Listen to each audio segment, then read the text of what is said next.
বিধানসভা নির্বাচনের ঠিক প্রাক মুহূর্তেই গঙ্গারামপুর বিধানসভার মধ্যে অবস্থিত গঙ্গারামপুর ব্লকের যিনি তৃণমূল কংগ্রেসের ব্লক সভাপতি রয়েছেন শঙ্কর সরকার, তিনি গতকাল পদত্যাগের একটা আলোচনা বা কথা শোনা যাচ্ছিল। কিন্তু গতকাল যখন জেলা কমিটির বৈঠক হয় তখন তাকেও দেখা গিয়েছিল এবং জেলা সভাপতি স্পষ্ট জানিয়েছিলেন যে তিনি পদত্যাগ করেননি। আমরা সরাসরি চলে যাব শঙ্করবাবুর সঙ্গে। শঙ্করবাবু, গতকাল আপনি আমাদেরকে জানিয়েছিলেন যে আপনি পদত্যাগ করেছেন, কিন্তু কি হলো সেটা? না, প্রথমেই আমি সবাইকে নমস্কার জানাচ্ছি। বিষয়টা হচ্ছে যে আমি দলকে আমার ইচ্ছের কথা জানিয়েছিলাম।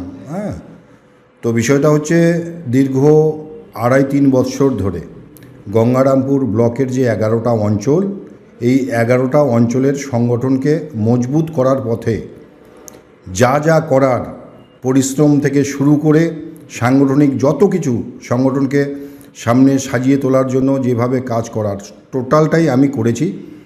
তো সেখানটায় গঙ্গারামপুর ব্লকের সংগঠন এখন আগের তুলনায় অনেকটাই মজবুত।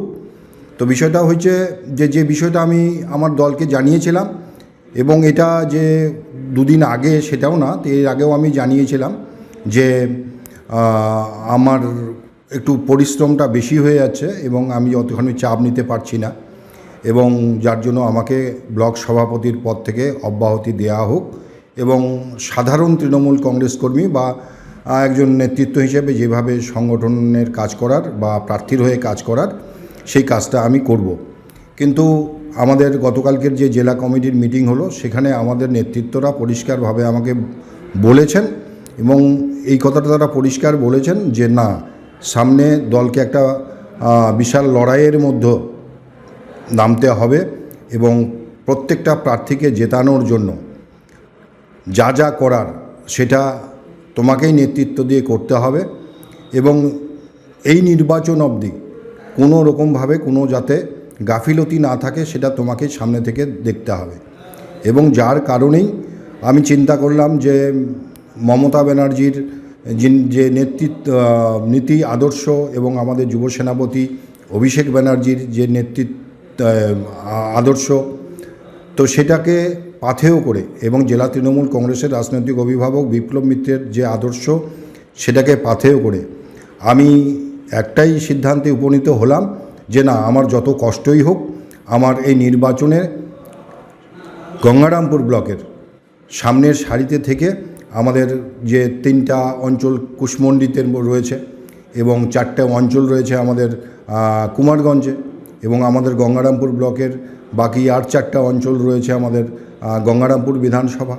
তো আমি চাইব সমস্ত কর্মীদের নিয়ে যাতে আমাদের গঙ্গারামপুর ব্লকের 11টা অঞ্চলের মধ্যে যে 3টা প্রার্থী আমাদের আছে, একদিকে হচ্ছে আমাদের গঙ্গারামপুর ব্লকের গৌতম দাস, অপরদিকে রয়েছে কুশমন্ডির রেখা রায় এবং কুমারগঞ্জে রয়েছে আমাদের তোরাব হোসেন মণ্ডল, এই প্রার্থীদেরকে জেতানোর জন্য যেটা করা লাগে সাংগঠনিক দিক থেকে, সেই কারণেই সর্বরকমের চেষ্টাটা আমরা গঙ্গারামপুর ব্লকের পক্ষ থেকে করব, এবং আগামী দিনে আমরা আশা করছি আমাদের গঙ্গারামপুর এই ব্লকের মধ্যে এই 11টা অঞ্চল থেকে আমরা আমাদের প্রার্থীদের একটা ব্যাপক লিড আমরা দিতে পারব। কানাঘোষা শোনা যাচ্ছিল যে আপনি নাকি তৃণমূল কংগ্রেসের এই গঙ্গারামপুর বিধানসভা থেকে টিকিটের একটা আশা করেছিলেন, এই কথাটা কতটা সত্য? না, টিকিটের বিষয়টা সঠিক নয়। বিষয়টা হচ্ছে এখানে আমাদের যিনি সর্বোচ্চ নেত্রী, সর্বময় যিনি কর্তা, তিনি যেটা ভালো মনে করেছেন সেটাই তিনি করেছেন। হয়তো তাকেই মনে করেছেন যে তাকে দিয়েই গঙ্গারামপুর সিট উদ্ধার করা যাবে। এটা নিয়ে আমার কোনো মতবিরোধের ব্যাপার নেই, এবং এর আগেও উনি প্রার্থী ছিলেন এবং সেই সময়টাতেও আমি তার হয়ে কাজ করেছিলাম, এবারেও আমি তার হয়েই কাজ করব। গতকাল আপনি পদত্যাগ করেছিলেন, আজকে এই মুহূর্তে আপনার স্ট্যান্ড পয়েন্ট কী? আপনি কি এখনও ব্লক সভাপতি রয়েছেন, না সেটা কোনো না কোনোভাবে সেটাকে ক্যান্সেল করেছেন, বা আপনি নিজে সেখান থেকে ইস্তফাকেই আপনি মানে ক্যান্সেল করেছেন, কোনটা? গতকালকে আমাদের জেলা কমিটির মিটিং ছিল। সেখানে আমাদের নেতৃত্ব যারা ছিলেন তারা আমাকে পরিষ্কারভাবে বলল যে আমার যে ইস্তফাপত্র সেটা গৃহীত হয়নি এবং যার কারণে আমাকে কাজ চালিয়ে যেতে বলেছেন। আমি এখন নেতৃত্বের কথা অনুযায়ী বা দলের নীতি আদর্শ মেনেই আমি কাজ চালিয়ে যাব। যতক্ষণ অবধি অন্য কোনো সিদ্ধান্ত দলের পক্ষ থেকে আমাকে না জানানো হচ্ছে ততক্ষণ অবধি আমি কাজ চালিয়ে যাব। এই একটা জেতানোর পক্ষেও যে তৃণমূল যিনি প্রার্থী রয়েছেন তাকে জেতানোর পক্ষেও আপনাকে কাজ করতে হবে এবং দলের থেকে কাজ করতে হবে। এটা কি কখনো আপনার অস্বস্তি হচ্ছে বা অস্বস্তি হতে পারে আপনার এই বিষয়ে? না না, অস্বস্তির কোনো ব্যাপারই নয়।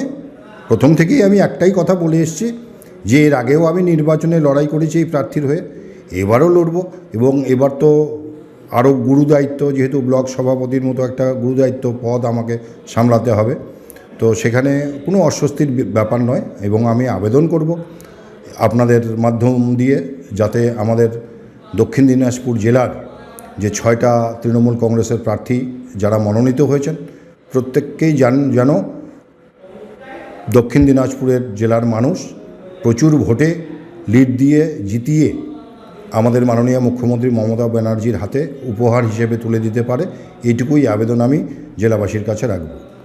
গঙ্গারামপুর ব্লকে যে কয়েকটি আসন রয়েছে, কুসুমন্ডিরও কিছু অংশ রয়েছে, গঙ্গারামপুরও কিছু অংশ রয়েছে, কুমারগঞ্জেরও কিছু অংশ রয়েছে, সেই সমস্ত আসনগুলো থেকে তৃণমূল কংগ্রেসের প্রার্থীরা কি লিড পেতে পারে বা লিড পাবে?